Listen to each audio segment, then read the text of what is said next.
Assalamualaikum warahmatullahi wabarakatuh. Kami dari kelompok 4 kelas D4 Agronomi Fakultas Pertanian Universitas Muslim Indonesia Akan menjelaskan hasil wawancara kami dengan penyuluh dan petani untuk memenuhi tugas mata kuliah penyuluhan pertanian.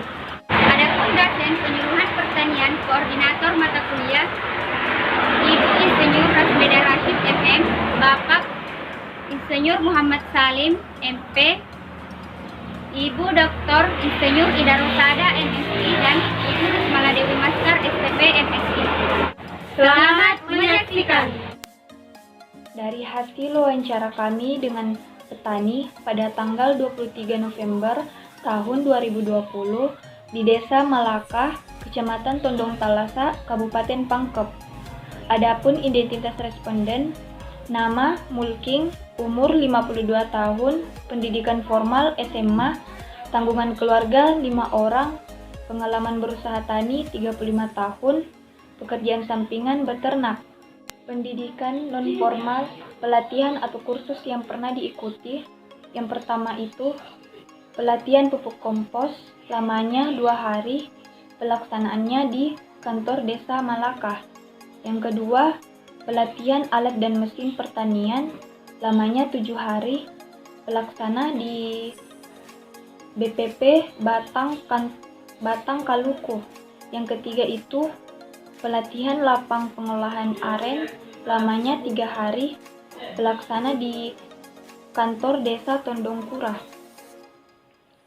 Adapun sarana yang dipakai oleh Pak Mulking yang dimiliki, yang pertama itu gudang berjumlah 1 unit, hand traktor berjumlah 3 unit, cangkul berjumlah 3 unit, thresher berjumlah 3 unit, parang berjumlah 5 unit, motor berjumlah 3.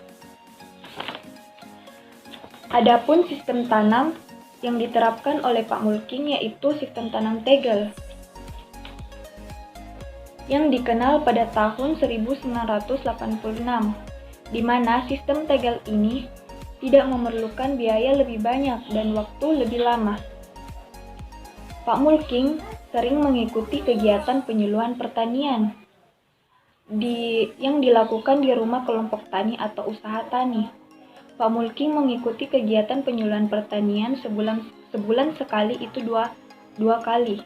Pak Mulking mengikuti kegiatan penyuluhan pertanian dengan materi yang diberikan oleh penyuluh pertanian lapangan, yaitu pengendalian hama penyakit, budidaya jagung hembrida, pemupukan berimbang, dan administrasi kelompok. Jika Pak Mulking mengalami masalah dalam usaha tani, Pak Mulking melakukan penyuluhan untuk mencari solusi dalam masalah itu. Adapun pendapat Pak Mulking tentang kemampuan penyuluh pertanian lapangan. Yang pertama itu penguasaan materi, cukup menguasai. Yang kedua penguasaan teknik, baik. Yang ketiga penguasaan lapangan, sangat menguasai. Dan yang keempat wawasan tentang kegiatan usaha tani cukup bagus. Penyuluhan ini diikuti Pak Mulking atas kesadaran sendiri.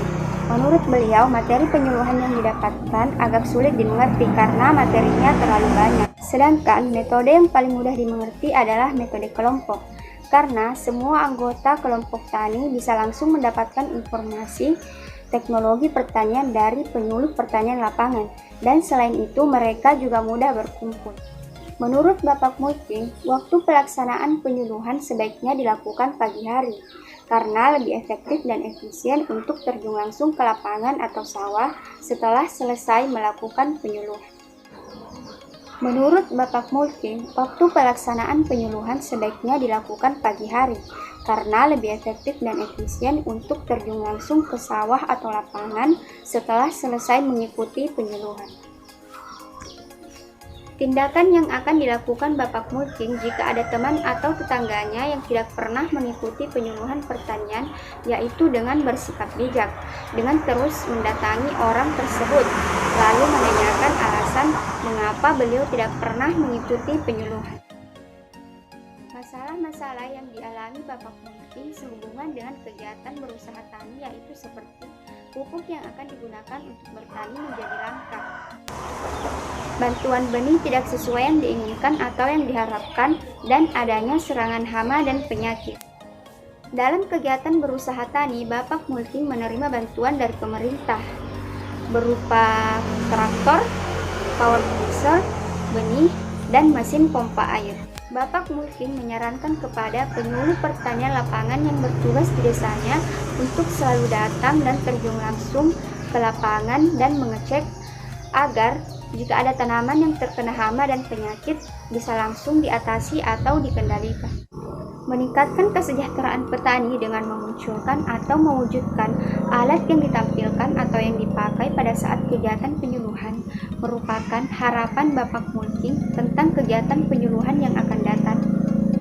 Meningkatkan kesejahteraan petani dengan memunculkan atau mewujudkan alat yang ditampilkan atau yang dipakai pada saat kegiatan penyuluhan merupakan harapan Bapak Mulking tentang kegiatan penyuluhan yang akan datang, khususnya kepada pemerintah. Nah, kali ini saya akan menjelaskan hasil wawancara kami dengan penyuluh pertanian atau PPL. Adapun identitas penyuluh, nama Muhammad Yusuf SP, umur 48 tahun, pendidikan formal S1 pertanian. Jumlah tanggungan keluarga 6 orang. Pendapatan pokok per bulan 2.500.000, pendapatan sampingan 1 juta. Kursus atau pelatihan yang pernah diikuti oleh Pak Yusuf yaitu yang pertama Diklat Teknis Tematik Padi bagi Aparatur, lamanya 7 hari, pelaksanaan itu di PPP Pangkajene. Manfaat kursus itu meningkatkan SDM penyuluh. Yang kedua Diklat Diversifikasi Pangan, lamanya itu 7 hari, pelaksanaan itu BPP Batang Kaluku Goa, lamanya juga manfaat kursusnya juga meningkatkan SDM penyuluh. Yang ketiga, pembekalan penyuluh pelaksanaan buat pendamping, lamanya juga 7 hari, pelaksanaannya juga masih sama di BPP Batang Kaluku Goa. Manfaat kursusnya juga masih sama meningkatkan SDM penyuluh. Yang keempat, Bintek Komoditi Tanaman Pangan dan Hortikultura, lamanya 2 hari, pelaksanaannya itu di Makassar. Manfaat kursusnya juga masih sama meningkatkan SDM penyuluh. Adapun persiapan-persiapan yang dilakukan Pak Yusuf sebelum melakukan kegiatan penyuluhan yaitu menyiapkan materi penyuluhan dan juga alat peraga atau LCD. Dan juga materi yang Pak Yusuf berikan selama 6 bulan terakhir ini yaitu pemilihan benih bernas, pemanfaatan lahan pekarangan, dan juga budidaya tanaman kedelai, dan juga masih ada lagi beberapa materi yang pernah dibawakan oleh Pak Yusuf selama 6 bulan terakhir ini. Adapun metode yang digunakan oleh Pak Yusuf dalam menyampaikan materi penyuluhannya kepada petani yaitu ceramah. Alasan Pak Yusuf memilih ceramah yaitu lebih gampang atau mudah dipahami. Yang kedua, demonstrasi. Alasan Pak Yusuf lebih memilih demonstrasi yaitu lebih gampang dipraktekkan. Yang ketiga itu sistem diskusi. Alasan Pak Yusuf juga memilih sistem diskusi ini supaya ada umpan balik dari petani. Dalam kegiatan penyuluhannya, Pak Yusuf biasanya juga menggunakan alat peraga.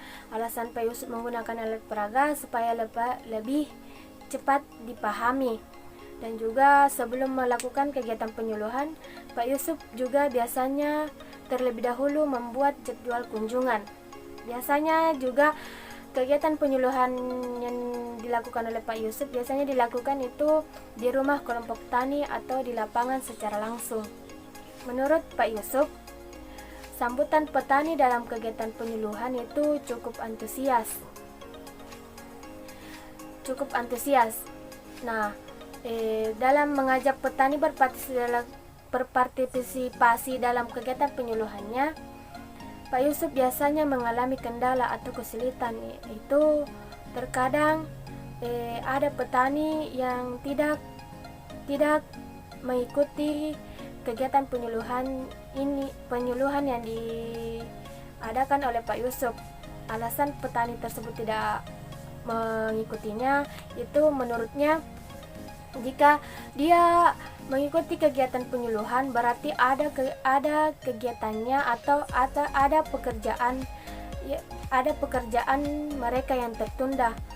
Dan juga kesan-kesan Pak Yusuf selama menjadi penyuluh pertanian.